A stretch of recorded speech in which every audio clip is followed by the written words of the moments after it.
Tonight on KGW News, an arsonist plays the victim. I feel like I've lost the most out of everybody. The punishment a judge handed him for burning down his apartment building the day he was set to be evicted. Plus, why Oregon's largest hospital says its emergency department is bursting at the seams. And patients are literally overflowing into other parts of the hospital. And later, call it the big finish for Friday Night Hoops. This is just the moment we've been working for, the moment we've been waiting for. As the state semis bring out plenty of action, including nothing but net in high school basketball's very best.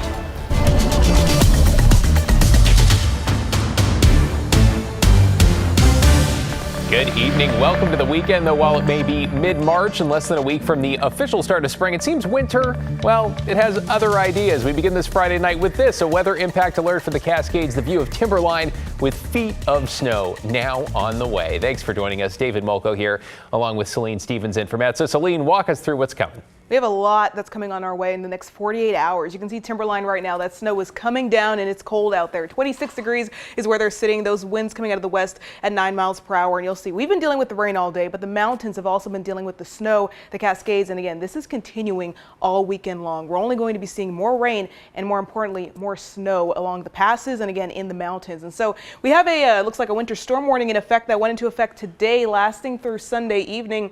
We could see potentially up to 4 feet of snow in those higher elevations as we get into our weekend. So that's a lot of snow. Expect the passes to be impacted by this. Okay, we're going to be seeing this again all weekend long. Tomorrow we could be seeing around 2 feet of snow accumulate, then Sunday an additional 2 feet. So if you're headed there, make sure you're prepared, but it's best to just avoid it because look at these snow totals. We're looking at Saturday, 11:30 p.m. Mount Hood area seeing around 17 inches. Willamette Pass seeing around 17 as well. Mount Bachelor 21 inches of snow. And then we get to Sunday and these numbers almost double, more than double at some places it looks like. Hoodoo ski area seeing 47 inches of snow, 47 again in Mount Bachelor as well by Sunday evening. So this is a lot of snow that's going to the way of the mountains and lasting all weekend long. So overall, that's why we have our weather impact alert, because again, you want to avoid going to those areas if you can. And if you have to go there, make sure your car is prepared for winter travel and you're prepared to be dealing with snowfall of this amount. Again, this alert lasting through the winter storm warning lasting through Sunday night. We'll talk more about what else to expect a bit later. David? Yeah, and prepare to get stuck since the plows could have trouble keeping up at those rates. Thank you, Celine.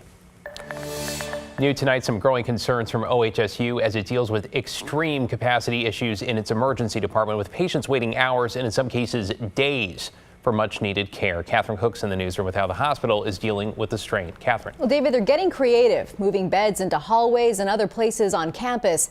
Hospital officials tell us there's a number of reasons they're treating more patients than ever, and state health officials believe one of them is a record flu season.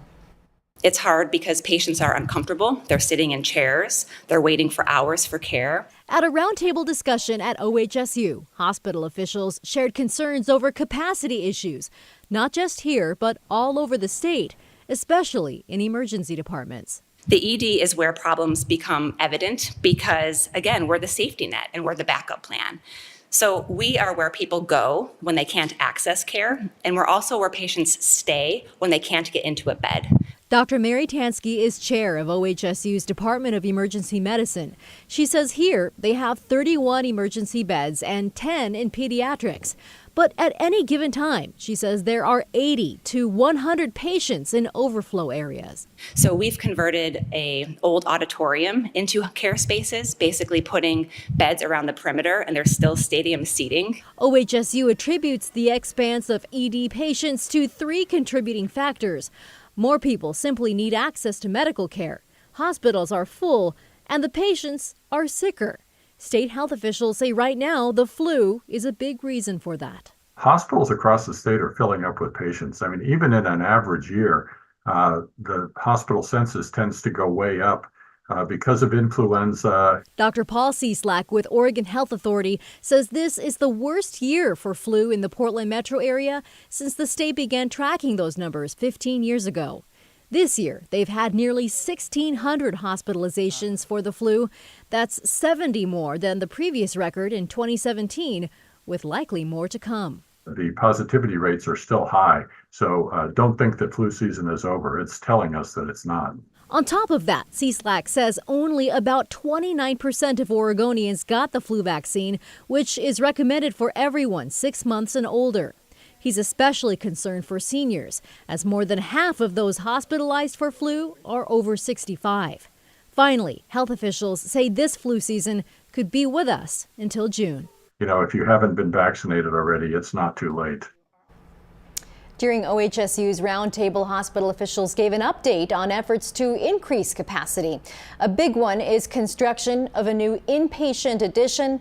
It'll add 128 beds and open next year. David. Thanks, Catherine. Appreciate you shining a light on a key important issue.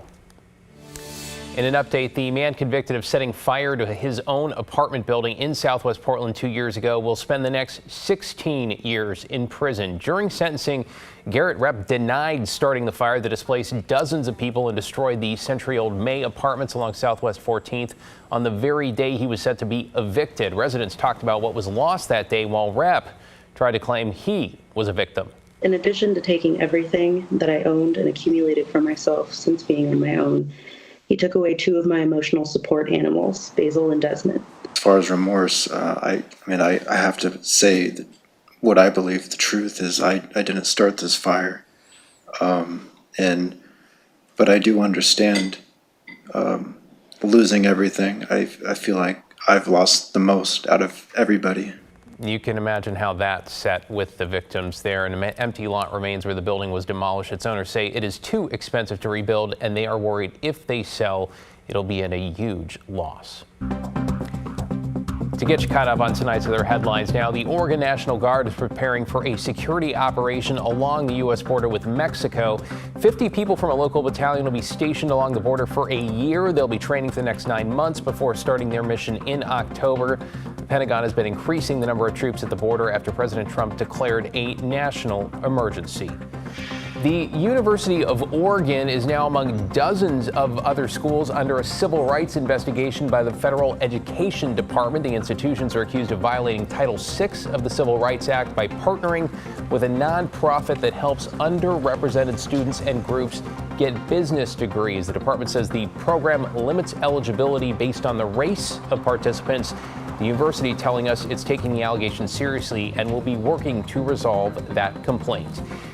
And a group worried about cuts to Social Security rallied in front of the Beaverton Social Security office this evening. They're protesting as a team who works for Elon Musk's Doge department has been going through the data at offices. President Trump has promised to protect Social Security, but the administration is shutting down some of the agency's offices, and Musk has widely criticized the program.